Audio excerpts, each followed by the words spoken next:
ทุกคนทราบไหมครับว่าก่อนโลกของเราจะกำเนิดนักล่าอันโหดเหี้ยมอย่างทีเล็กซ์เสือเขี้ยวดาบวาฬเพชฌฆาตหรือจระเข้น้ำเค็มนักล่าสายพันธุ์แรกของโลกคือสัตว์ทะเลที่มีลำตัวยาวถึง1เมตรรูปร่างหน้าตาคล้ายกับกุ้งประหลาดและมีส่วนสำคัญที่ทำให้สิ่งมีชีวิตเร่งรัดวิวัฒนาการเพื่อมีชีวิตรอด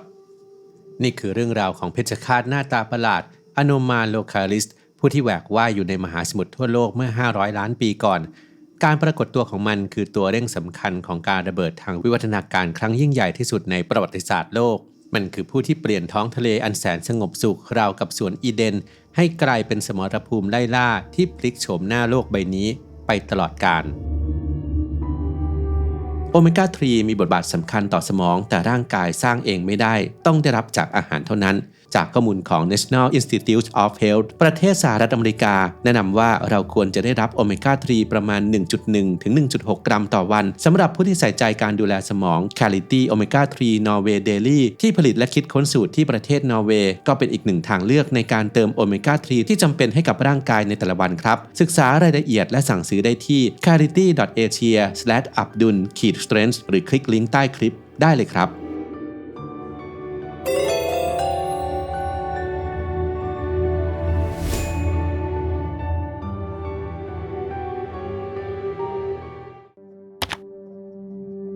ย้อนกลับไปในห้วงเวลาที่ไกลแสนไกลก่อนหน้ายุคไดโนเสาร์หลายร้อยล้านปีโลกใบนี้เคยมีช่วงเวลาที่ถูกขนานนามว่ายุคอีดิแอคารันซึ่งกินเวลาตั้งแต่ประมาณ635ถึง541ล้านปีก่อนในยุคสมัยนี้มหาสมุทรทั่วโลกเปรียบเสมือนสวนอีเดนใต้สมุทรที่มีความสงบสุขอย่างแท้จริงเป็นโลกที่ปราศจากการไล่ล่าและความหวาดกลัวจากการถูกล่าใต้ผืนน้ำตื้นอันผาสุกของยุคนั้นสิ่งที่เราจะได้พบคือแผ่นฟิล์มชีวภาพหรือผืนพรมจุลินทรีย์ที่ปกคลุมทั่วทั้งพื้นทรายใต้ทะเลซึ่งเป็นแหล่งอาหารและที่อยู่อาศัยหลักของสิ่งมีชีวิตทั้งหมดในยุคนั้นจนกระทั่งสัตว์หลายเซลล์กลุ่มแรกๆของโลกเริ่มวิวัฒนาการขนาดตัวให้ใหญ่ขึ้นจนสามารถมองเห็นได้ด้วยตาเปล่าสิ่งมีชีวิตในยุคอีดิอาคารันมีหน้าตาที่แปลกประหลาดที่ไม่มีในสัตว์ปัจจุบันเช่นทรงใบเฟิร์นทรงแผ่นดิสกลมหรือทรงถุงแบนๆพวกมันไม่มีกระดูกไม่มีเปลือกแข็งไม่มีตาไม่มีปากแบบที่ใช้ขบเคี้ยวและไม่มีระยางที่ใช้ในการว่ายน้ำหรือเคลื่อนที่อย่างรวดเร็วตัวอย่างที่โดดเด่นที่สุดคือดิกคินโซเนียสิ่งมีชีวิตรูปร่างแบนราบคล้ายกับแผ่นแพนเค้กทรงรีที่มีลวดลายเป็นริ้วๆคล้ายกับผ้านวมและชาเนียที่มีรูปร่างคล้ายกับขนนกหรือใบไม้ที่เกาะติดแน่นอยู่กับพื้นทรายสัตว์เหล่านี้ได้รับการสันนิษฐานว่าดำรงชีวิตอยู่โดยไม่เคลื่อนที่และดูดซึมสารอาหารจากน้ำรอบตัวผ่านทางผิวหนังโดยตรงพวกมันใช้ชีวิตอย่างเรียบง่ายอยู่บนโลกเป็นเวลานานถึง96ล้านปีก่อนจะสูญพันธุ์ไปในช่วงรอยต่อก่อนเข้ายุคแคมเบรียนเนื่องจากสภาพแวดล้อมที่เปลี่ยนไปและการกำเนิดขึ้นของสัตว์นักล่ารุ่นใหม่ทำให้สัตว์ร่างกายอ่อนนุ่มเหล่านี้ไม่สามารถอยู่รอดได้อีกต่อไป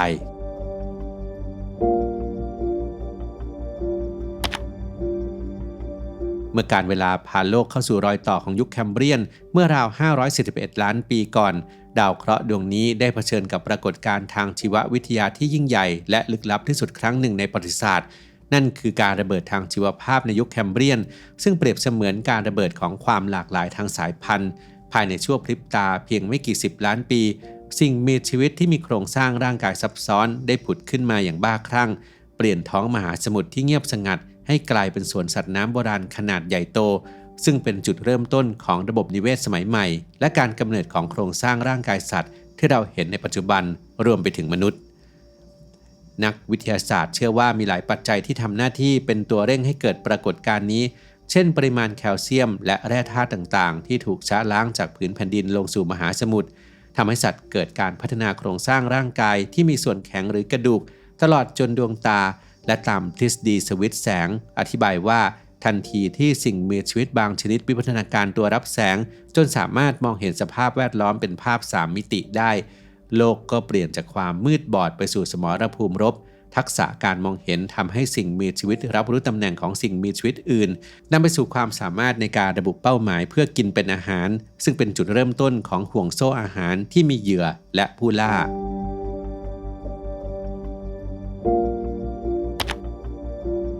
เพชฌฆาตตัวแรกของโลกที่ธรรมชาติสรรสร้างขึ้นมา คือ Anomalocallis ซึ่งมีความหมายว่ากุ้งประหลาดมันมีขนาดลำตัวที่ยาวได้ถึง1 เมตรบางสายพันธุ์อาจใหญ่กว่านั้นในขณะที่สิ่งมีชีวิตส่วนใหญ่ในยุคเดียวกันมีขนาดเพียงแค่ไม่กี่เซนติเมตร Anomalocallis มีขาคู่หน้า2ข้างที่โค้งงอและมีหนามแหลมใช้สำหรับคว้าเหยื่อและส่งเข้าปากอยู่ใต้ลำตัวมีลักษณะเป็นวงแหวนซ้อนกันคล้ายสับปะรดแว่นแต่ที่แปลกคือตรงกลางปากจะมีช่องว่างเป็นรูปสี่เหลี่ยมเสมอหมายความว่าปากของมันนั้นหุบปิดสนิทไม่ได้ลำตัวมีแผ่นครีบเรียงรายอยู่2ข้างช่วยให้มันสามารถว่ายน้ำได้อย่างรวดเร็วและพลิ้วไหวที่สำคัญมันมีดวงตาขนาดใหญ่คู่หนึ่งยื่นออกมาข้างลำตัวประกอบไปด้วยเลนส์ลับภาพขนาดเล็กนับหมื่นชิ้นทำให้สายตาดีเยี่ยมในการมองเห็นได้เท่าแมลงปอในปัจจุบันในยุคที่สัตว์อื่นแทบจะตาบอดนี่คือข้อได้เปรียบที่ทำให้มันเป็นนักล่าที่น่าเกรงขามที่สุดแห่งยุคแคมเบรียนเมื่อ Anomalocallis ได้วิวัฒนาการจนกลายมาเป็นผู้ล่าอันดับสูงสุดของห่วงโซ่อาหารส่งผลให้สัตว์อื่นเช่นไตรโลไบต์ต้องเร่งสร้างเปลือกหินปูนหนาหุ้มตัวและหนามแหลมเพื่อป้องกันตัวและเมื่อเผชิญหน้ากับอันตรายพวกมันยังวิวัฒนาการความสามารถในการม้วนตัวกลมเป็นลูกบอลคล้ายกับตัวกะปิหรือตัวนิ่มในปัจจุบันการทำเช่นนี้จะช่วยซ่อนส่วนท้องระยางขาและเหงือกที่อ่อนนุ่มไว้ด้านในอย่างมิดชิด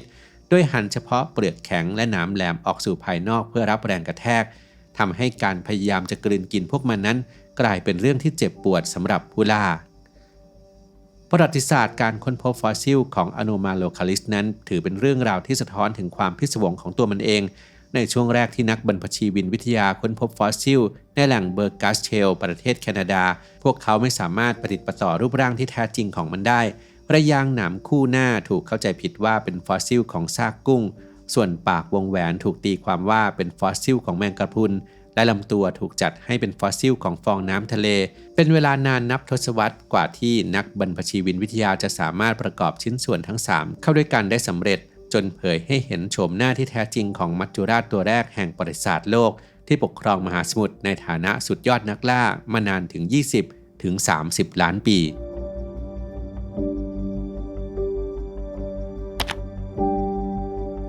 งานวิจัยทางชีวกลศาสตร์ล่าสุดระบุว่า Anomalocallis ชอบล่าสัตว์ไม่มีกระดูกสันหลังที่ว่ายน้ำได้อย่างว่องไวหรือสัตว์ที่ไม่มีเปลือกแข็งหุ้มตัวรวมถึงสัตว์เปลือกแข็งเช่นไตรโลไบต์ที่กำลังลอกคราบเพราะช่วงนี้ลำตัวของพวกมันจะนิ่มมากในยุคนั้นไม่มีสัตว์ชนิดใดที่เป็นศัตรูกับ Anomalocallis ได้เท่ากับ Anomalocallis ที่ตัวใหญ่กว่า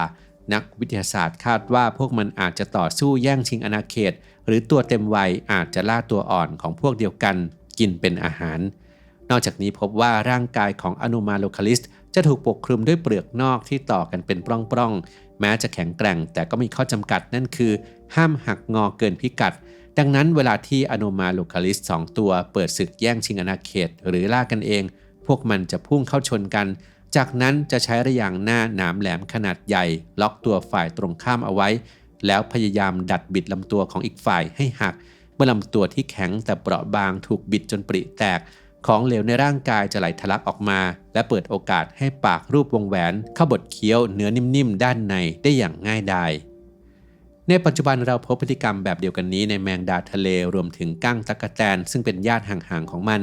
สัตว์เหล่านี้หากถูกเลี้ยงรวมกันในพื้นที่จำกัดหรือในฤดูที่อาหารขาดแคลนตัวที่ใหญ่กว่าและเพิ่งลอกคราบเสร็จก่อนจะตรงเข้าจับตัวที่เล็กกว่าหรือตัวที่กำลังลอกคราบกินทันที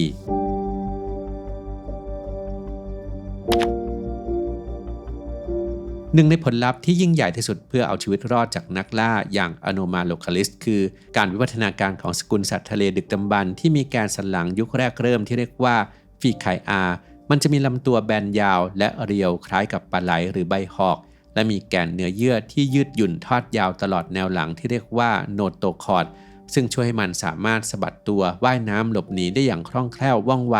และโนโตคอร์ดก็ยังถือเป็นต้นแบบของกระดูกสันหลังทำให้พีไคอานั้นถูกจัดว่าเป็นหนึ่งในบรรพบุรุษยุคแรกเริ่มที่สุดของสัตว์มีกระดูกสันหลังทั้งหมดรวมถึงมนุษย์ด้วยท้ายที่สุดแล้วการปรากฏตัวของ Anomalocallis และนักล่ากลุ่มแรกๆได้ผลักดันให้เกิดแรงขับเคี่ยวกันอย่างดุเดือดระหว่างผู้ล่าและเหยื่อภายใต้กฎการคัดเลือกโดยธรรมชาติสิ่งมีชีวิตที่อ่อนแอกว่าจะถูกกวาดล้างจนสูญพันธุ์ในขณะที่ผู้รอดชีวิตต้องวิวัฒนาการกลยุทธ์และอาวุธทางชีวภาพขึ้นมาเพื่อเอาตัวรอด แนวคิดนี้มักถูกอธิบายด้วยประโยคคลาสสิกจากวรรณกรรมเรื่อง Alice in Wonderland ที่ราชินีกล่าวว่าในเมืองนี้นายต้องวิ่งให้เร็วที่สุดเท่าที่จะทำได้เพียงเพื่อจะอยู่ในตำแหน่งเดิมเท่านั้นซึ่งในทางชีววิทยาสะท้อนว่าสิ่งมีชีวิตห้ามหยุดพัฒนาต่อให้สายพันธุ์นั้นๆจะน่าเกรงขามและฉลาดที่สุดแค่ไหนก็ตามเพราะท้ายที่สุดแล้วอสูรยักษ์อโนมาโลคาลิสก็จำต้องสูญพันธุ์ไปจากโลกนี้ตลอดกาลเนื่องจากเหยื่อพัฒนาอาวุธหนีในขณะที่คู่แข่งสายพันธุ์ใหม่ที่เก่งกว่าก้าวเข้ามาแทนที่ตำแหน่งยอดนักล่าแทน